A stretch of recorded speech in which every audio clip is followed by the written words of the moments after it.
മതഭ്രാന്ത് രാഷ്ട്രീയത്തിൽ കലക്കാനുള്ള പുതിയ പരിപാടിയിലാണ് ആഭ്യന്തരമന്ത്രി അമിത്ഷാ. ഹരിയാനയിൽ കോൺഗ്രസ് അധികാരത്തിലെത്തിയാൽ പിന്നോക്ക വിഭാഗങ്ങൾക്കുള്ള സംവരണം തട്ടിയെടുത്ത് മുസ്ലിങ്ങൾക്ക് നൽകുമെന്നാണ് അദ്ദേഹം പറയുന്നത്. OBC സംവരണം സംബന്ധിച്ച് കാക്ക കലേക്കർ കമ്മീഷൻ നൽകിയ ശുപാർശകൾ വർഷങ്ങളായി കോൺഗ്രസ് നടപ്പാക്കിയില്ലെന്നും ഈ അവസരത്തിൽ അമിത്ഷാ പറയുന്നുണ്ട്. 1980 അന്നത്തെ പ്രധാനമന്ത്രി ഇന്ദിരാഗാന്ധി മണ്ഡൽ കമ്മീഷനെ കോൾഡ് സ്റ്റോറേജിലാക്കി. 1990 അത് അംഗീകരിച്ചപ്പോൾ രാജീവ് ഗാന്ധി 2.5 മണിക്കൂർ പ്രസംഗിച്ച് OBC സംവരണത്തെ എതിർക്കുകയും ചെയ്തു. കർണാടകയിൽ കോൺഗ്രസ് നേതൃത്വത്തിലുള്ള സർക്കാർ OBCയിൽ നിന്ന് സംവരണം തട്ടിയെടുത്താണ് മുസ്ലിങ്ങൾക്ക് സംവരണം നൽകിയതെന്നും അമിത്ഷാ ആരോപിക്കുന്നുണ്ട്. കർണാടകയിൽ കോൺഗ്രസ് പിന്നോക്ക വിഭാഗങ്ങൾക്കുള്ള സംവരണം തട്ടിയെടുത്ത് മുസ്ലിങ്ങൾക്ക് നൽകി. അവർ ഹരിയാനയിൽ അധികാരത്തിൽ വന്നാൽ ഇവിടെയും അത് സംഭവിക്കും. ഹരിയാനയിൽ BJP മുസ്ലിങ്ങൾക്ക് സംവരണം അനുവദിക്കില്ലെന്നും അദ്ദേഹം എടുത്തു പറയുന്നുണ്ട്. പൂർണ്ണ ഭൂരിപക്ഷത്തോടെ BJP സർക്കാർ സംസ്ഥാനത്ത് രൂപീകരിക്കുമെന്നും അദ്ദേഹം അവകാശപ്പെട്ടിരിക്കുകയാണ്. ഈ വർഷം അവസാനമാണ് ഹരിയാന നിയമസഭാ തിരഞ്ഞെടുപ്പ് നടക്കുക. കഴിഞ്ഞ കുറെ മാസങ്ങളായി മുസ്ലിം സംവരണ വിഷയം BJP ഉന്നയിക്കുന്നുണ്ട്. അടുത്തിടെ നടന്ന പൊതു തിരഞ്ഞെടുപ്പിൽ പാർട്ടിയുടെ പ്രധാന പ്രചരണ വിഷയങ്ങളിലൊന്നായിരുന്നു മുസ്ലിം സംവരണം. അതേസമയം ലോക്സഭാ തിരഞ്ഞെടുപ്പിന് മുന്നോടിയായി ഹരിയാന മനോഹർലാൽ ഖട്ടർ മുഖ്യമന്ത്രി സ്ഥാനം രാജിവെച്ചിരുന്നു. പിന്നീട് OBC വിഭാഗത്തിൽപ്പെട്ട നയാബ് സിംഗ് സൈനി മുഖ്യമന്ത്രിയായി.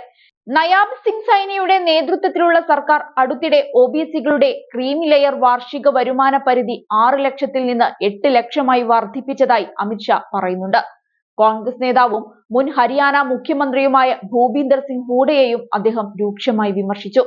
10 വർഷത്തെ ദുർഭരണത്തിന്റെയും ഹരിയാനയുടെ വികസനം ഇല്ലാതാക്കിയതിന്റെയും കണക്ക് ഭൂപീന്ദർ സിംഗ് ഹൂഡ പറയണമെന്നാണ് അദ്ദേഹം പറയുന്നത്.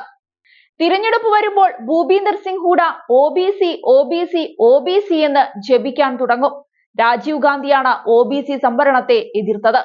എന്നിരുന്നാലും 2014 സർക്കാർ രൂപീകരിച്ചതിനു ശേഷം BJP OBC സംവരണത്തിന് ഭരണഘടനാ പദവി നൽകി. സൈനിക് സ്കൂളുകൾ, നീറ്റ്, നവോദയ വിദ്യാലയങ്ങൾ എന്നിവയിൽ തങ്ങൾ സംവരണം ഉറപ്പാക്കിയെന്നും ഈ ചരിത്രപരമായ തീരുമാനങ്ങൾ നരേന്ദ്രമോദി സർക്കാരാണ് എടുത്തതെന്നും അദ്ദേഹം ചൂണ്ടിക്കാട്ടി.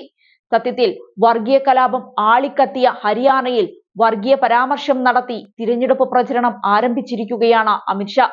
അതേസമയം നരേന്ദ്രമോദി പറഞ്ഞ ചില കാര്യങ്ങളും ഈ അവസരത്തിൽ ചർച്ച ചെയ്യപ്പെടേണ്ടതാണ്.